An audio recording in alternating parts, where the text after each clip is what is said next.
The chronometer of regional stability for the eighth largest city in Texas is currently tracking towards zero with a mathematical precision that defies optimism, as a catastrophic convergence of industrial prioritization and environmental collapse pushes Corpus Christi toward a total hydrological failure.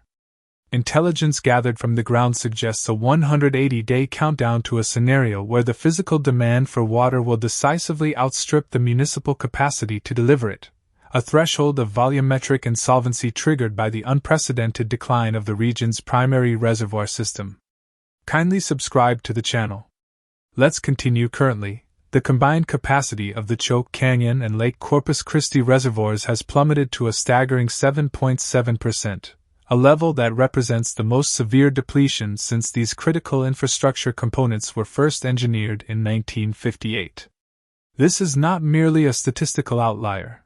It is a systemic breach of the regional safety margin for 500,000 residents who are now being funneled into the restrictive confines of a Stage 3 water emergency.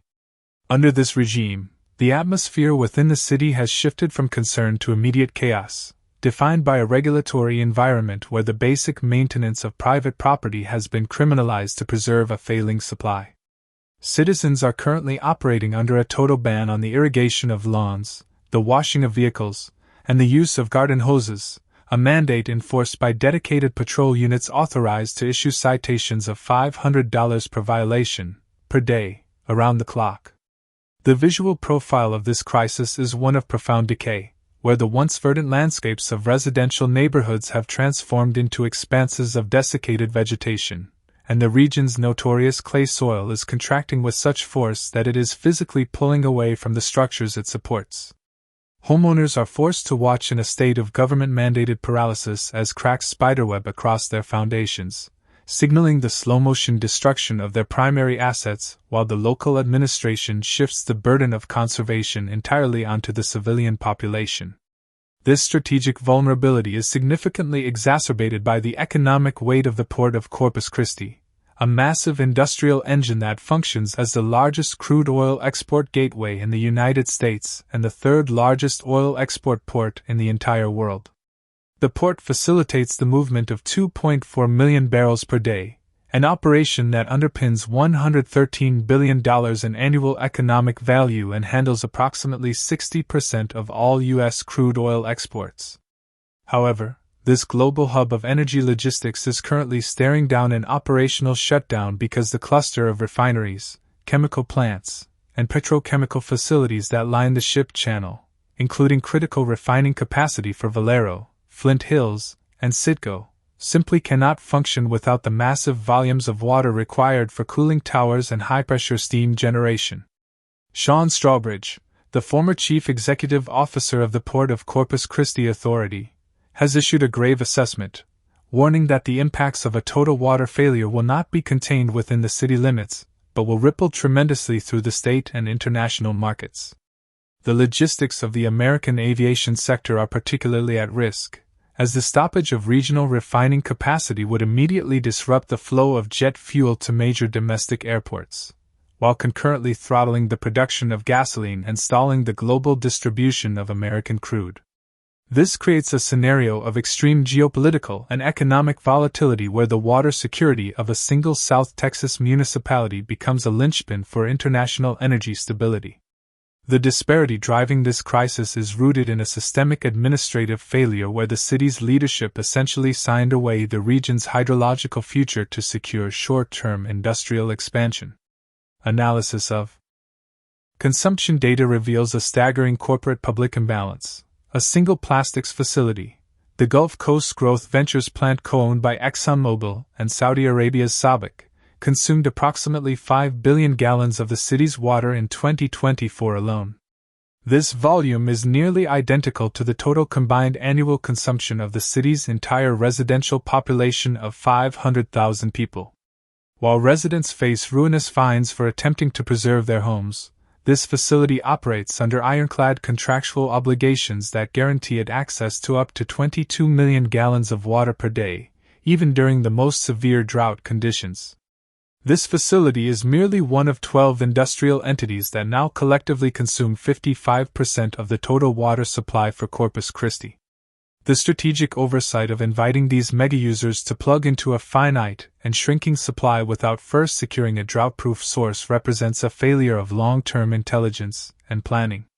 The timeline of this policy failure began in earnest around 2020, as South Texas entered a period of exceptional drought that has since evolved into a permanent environmental shift. Rainfall has consistently tracked at less than 60% of historical norms, preventing the reservoirs from recharging while the city continued to approve new high-volume industrial permits, such as the 2022 opening of the ExxonMobil plant and a steel dynamics mill. By the time the combined reservoir system hit 10% in January 2026 and plummeted below 8% by March 17, 2026, the City Council was forced into an emergency posture, contemplating a Level 1 water emergency where demand physically exceeds supply. The anatomy of this failure is perhaps best exemplified by the decade-long paralysis surrounding the Inner Harbor Desalination Project. This facility was intended to treat brackish water from the bay to provide a reliable, drought-proof alternative to the reservoirs, but the project became mired in toxic public debate and engineering delays. Initial cost estimates of $750 million ballooned to $1.3 billion as the administration failed to reach a consensus, culminating in a September 2025 vote to cancel the project entirely. This decision left the city with no major new water source until at least 2028, a timeline that is functionally irrelevant given the current 180-day countdown. James Dodson, the former director of the Corpus Christi Water Department, has characterized this as the very worst scenario he has encountered in his professional career, warning of an imminent and profound economic disaster. The crisis has already begun to migrate upstream, claiming its first casualties in the town of Three Rivers. With a population of 2,000 people located approximately 75 miles northwest of the city, Three Rivers depends on a public water supply drawn directly from the Choke Canyon Reservoir. In March, Corpus Christi unilaterally altered its reservoir operations to prioritize its own reserves, a move that triggered reports of a total water cutoff for the smaller municipality. This jurisdictional friction has created a chaotic scramble for emergency wells as local officials in Three Rivers contest the data provided by Corpus Christi leadership. While the city manager of Corpus Christi claims that Three Rivers simply misread the logistical data, the reality on the ground is one of emergency drilling and uncertainty, illustrating how the Metropolitan Corps' desperation is beginning to cannibalize the survival of surrounding communities. The technical reality of the situation is further strained by the failing state of the region's backup systems, specifically the Mary Roads pipeline. This 141-mile lifeline is currently operating at its maximum mechanical capacity of 72 million gallons per day, pulling water from Lake Texana. However, Lake Texana is also subject to the same environmental pressures, with projections indicating it will drop below 50% by mid-April and breach the critical 40% threshold by June. This sets the stage for a nonlinear failure cascade where the primary reservoir system and the backup pipeline source collapse simultaneously, leaving no redundant systems to maintain the city's pressure. Professor John Gammon of Texas A&M University has framed this not as a temporary drought but as aridification, a fundamental and permanent shift in the regional water balance that renders the historical hydrological models used since 1958 obsolete. The rain is not returning to historical levels, and the city's economic empire is now fundamentally mismatched with its environmental reality. In response, Governor Abbott has issued emergency orders to fast-track the activation of emergency well fields, which possess a theoretical output of 26 million gallons per day. However, intelligence suggests that the sustained yield of these groundwater sources is unproven and may not be sufficient to offset the industrial draw. The City Council has also entered late-stage negotiations with a private entity, Aquatech, to construct a privately owned desalination plant, but the lack of a confirmed timeline or finalized engineering plans makes this a desperate, late-stage maneuver.